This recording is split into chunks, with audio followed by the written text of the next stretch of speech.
Welcome everyone to the channel. Welcome to Book It, where you can expect all things Total Extreme Wrestling.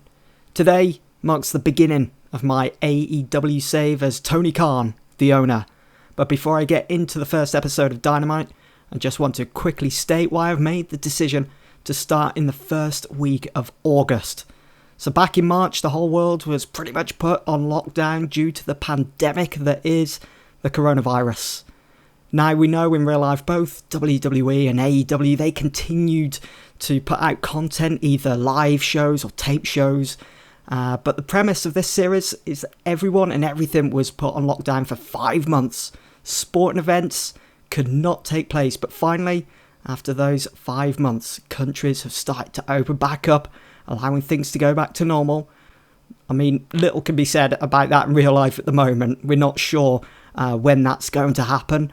But that's where we are for the start of this series and the start of the road to AEW All Out. Hope you guys enjoy.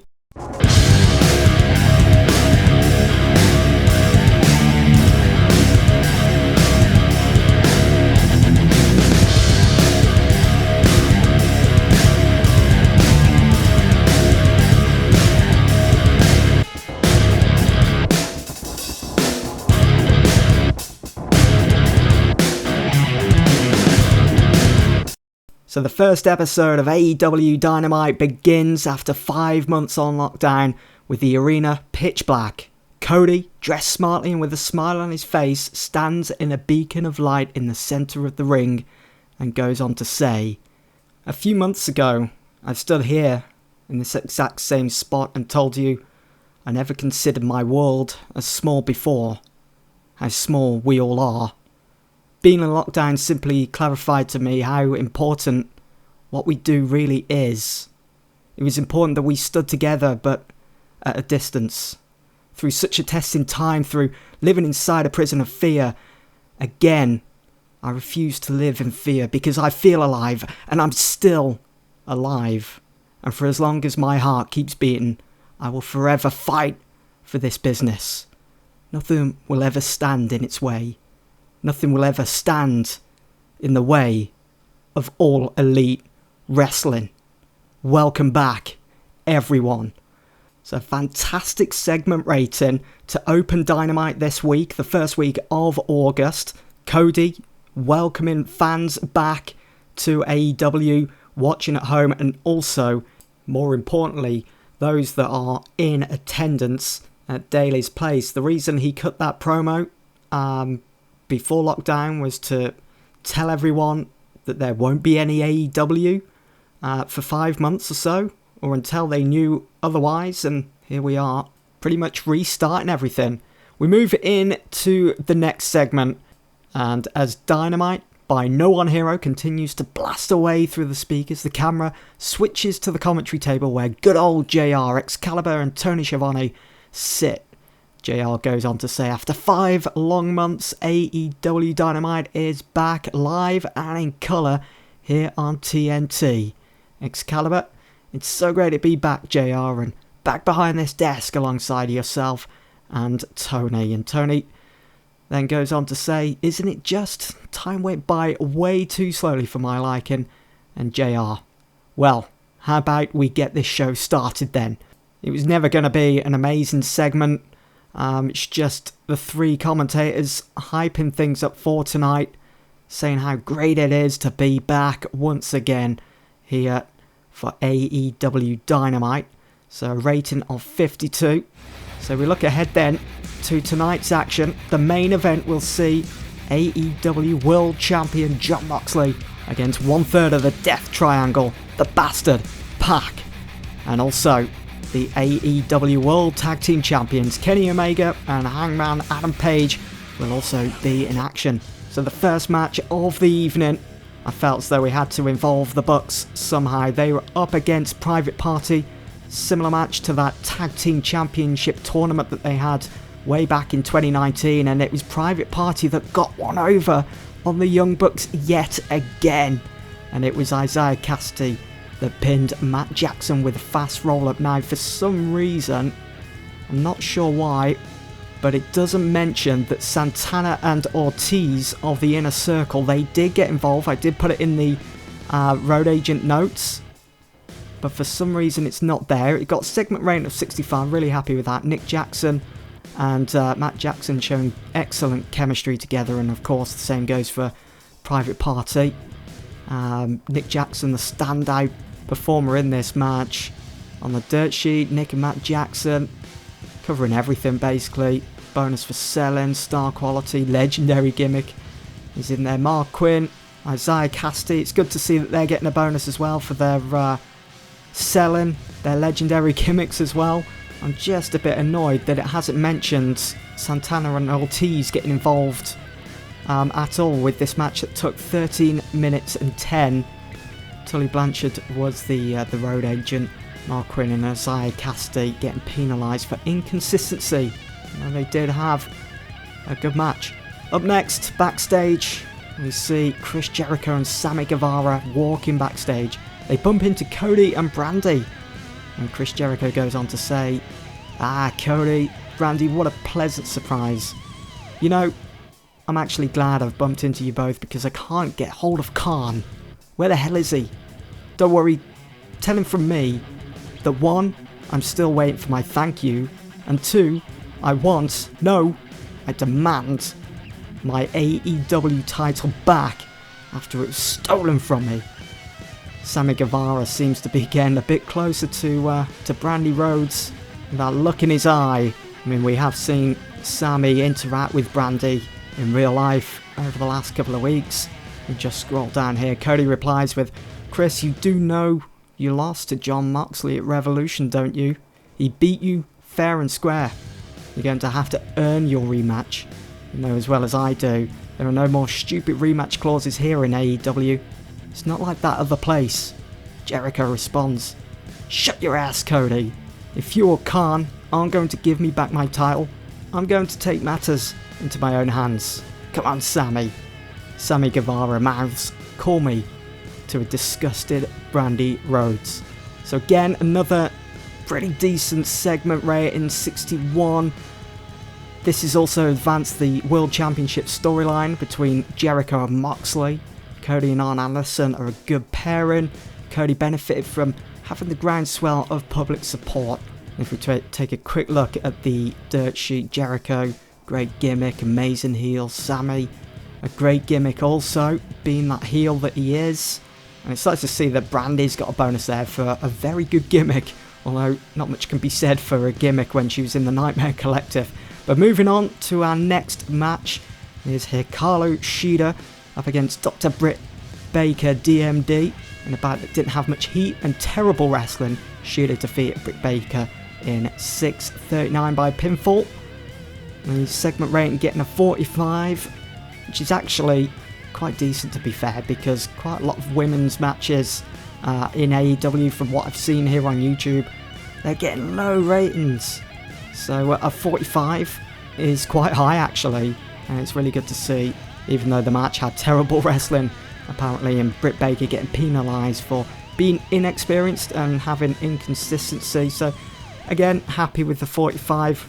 We roll on to the next segment, and we're sticking with the women of the AEW roster. Shida is heading back down the aisle after her match. As she reaches the stage, she gets attacked by the Beast, Nyla Rose, who came out of nowhere. Nyla proceeds to powerbomb Shida right off the stage, through a table and onto a bunch of equipment.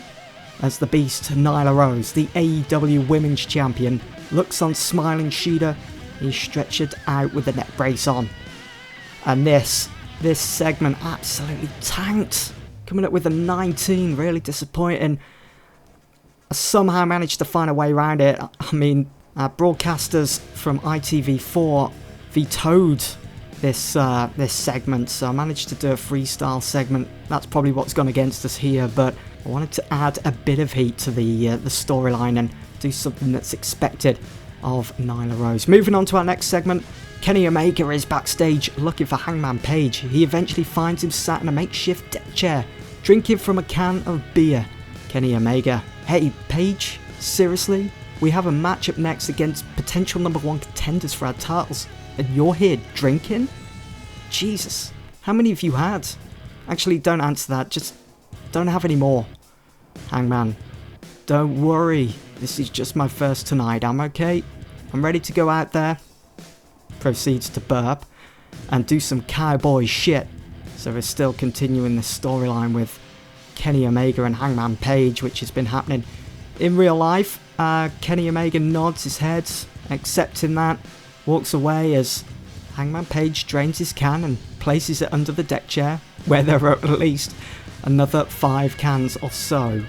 So this advances the storyline for the Tag Team Championships, and Kenny Omega benefit from having a groundswell of public support. Looking at the dirt sheet, Omega with that good momentum, great gimmick, legendary gimmick for Page, and the segment rating was limited for being short. Probably could have notched it up a couple more minutes, I suppose, but it's not bad. 68 rating.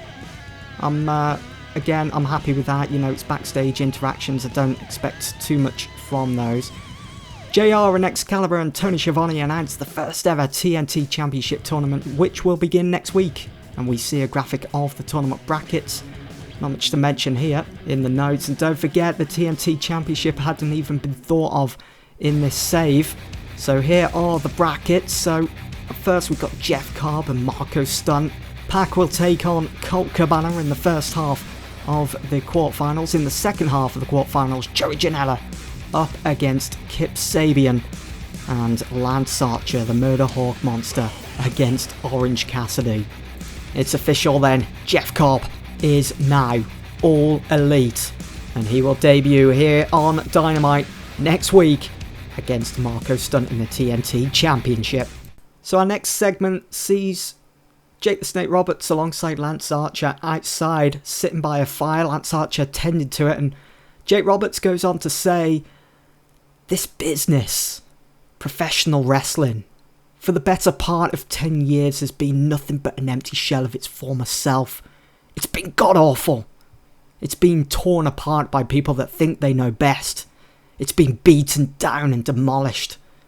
I put myself through hell, through the power of addiction, because I just couldn't stand seeing the state of the business I once loved. I felt numb. It also felt quite good. But then I saw a light, a tiny light within a vast world of nobodies that have tried to copy what's already been done. That light is Lance Archer. He is the spark that's going to finally set the world of professional wrestling alight and rebuild it here in AEW, brick by goddamn brick. And by God, we'll take our share once it's done." So once again, that final episode of Dynamite before everything went to shit in the world with the pandemic and everything, we saw Jake Roberts alongside Lance Archer.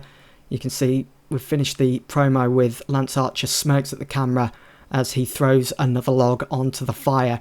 It's a great segment, but we're playing off those segments that we saw building up Lance Archer. You know, Jake Roberts sat on that chair or sat by a crackling fire. I absolutely love it, and having Jake Roberts on board is just brilliant, and he looks so well. It's so good to see him in such good shape. But anyway, Jake Roberts looked good.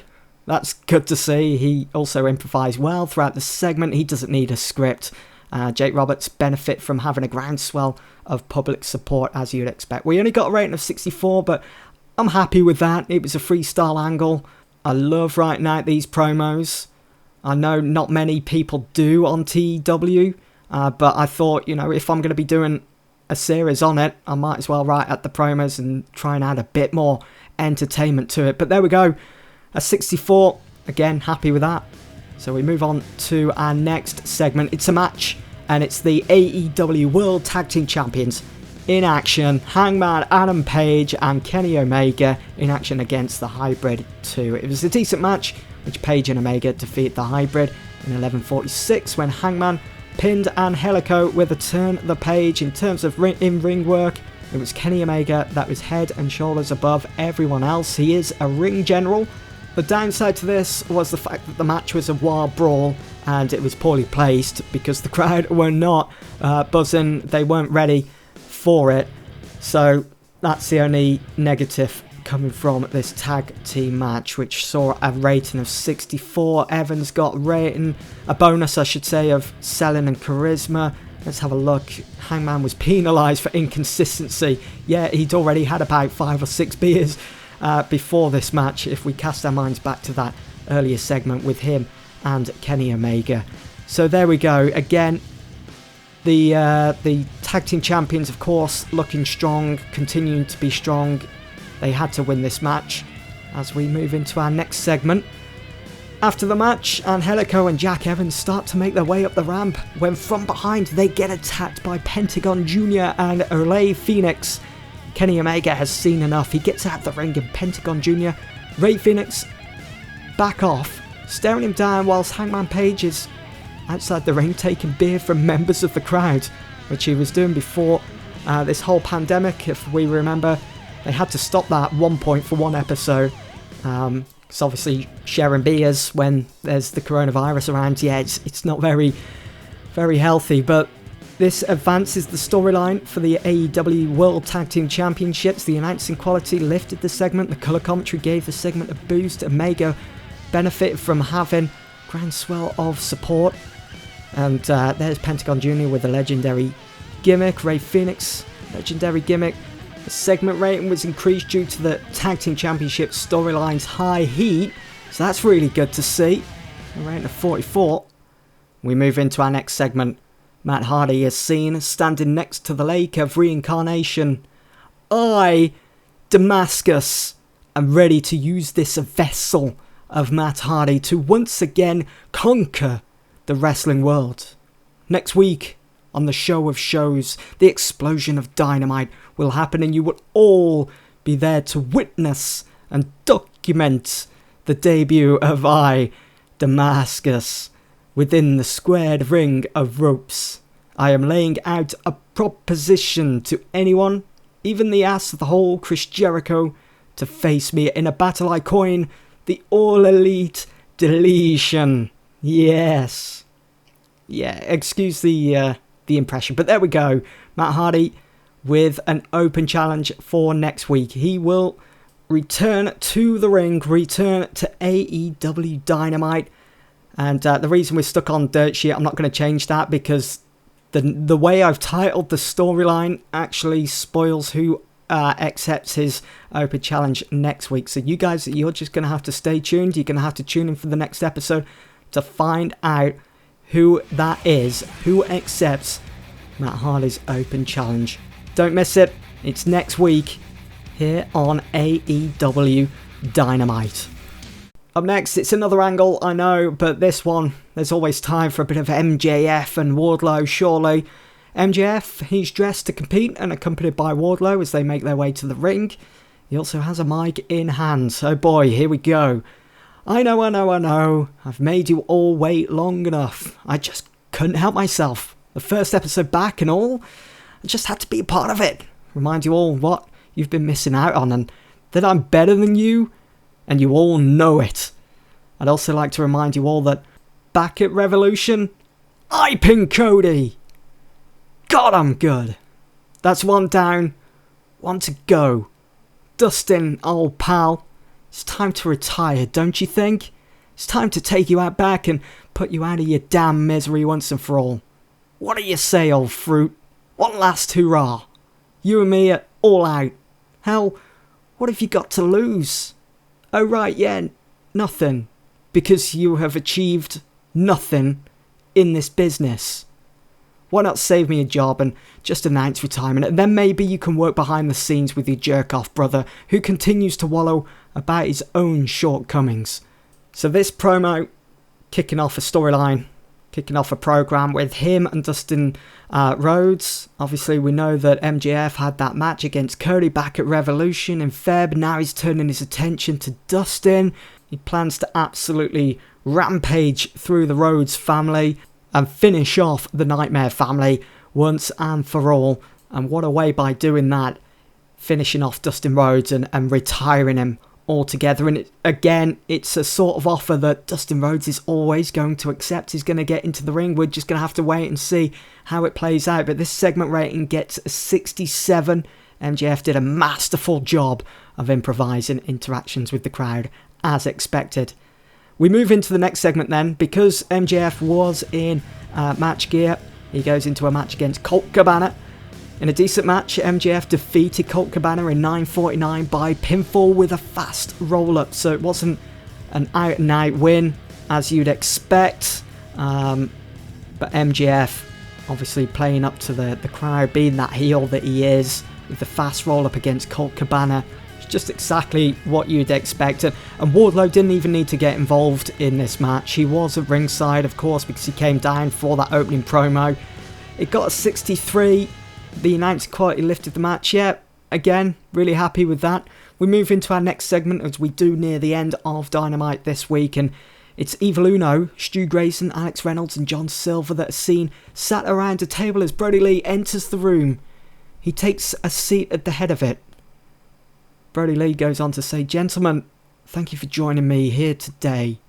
First and foremost, I'd like to thank you all for your efforts here in the Dark Order, but it's not good enough. We've been laughed at, mocked and dismissed. I'd like for us to up recruitment.